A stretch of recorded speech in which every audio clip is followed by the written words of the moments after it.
President Obama's popularity was on display in Singapore as he greeted the leaders of Asian Pacific nations wearing the colorful shirts that are a tradition at this annual economic conference. The president attempted to further ingratiate himself in this part of the world by arguing that he is one of them, in a speech in Tokyo citing his upbringing in Indonesia and Hawaii.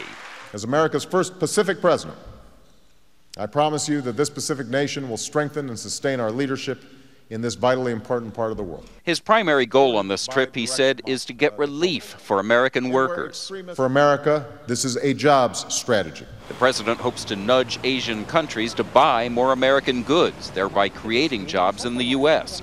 But turning popularity into accomplishments won't be easy, critics say, because the president is bringing nothing to the table at this conference. One of the things that the president will find most awkward is he'll be the only leader in the region who's not moving forward with some kind of trade arrangement. According to the U.S. Chamber of Commerce, there are 168 free trade agreements in this region and another 88 in the works, but the U.S. has only 2. With Singapore and Australia. Critics say the president has not made trade a priority because of opposition from organized labor, whose support he needs for items at the top of his agenda, healthcare reform and climate change legislation.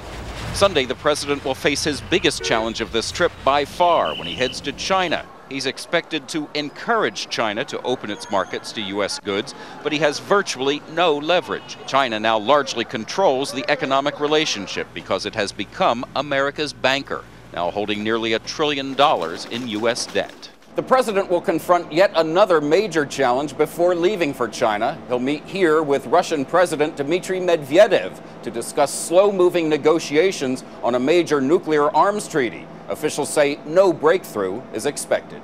Chip Reid, CBS News, Singapore.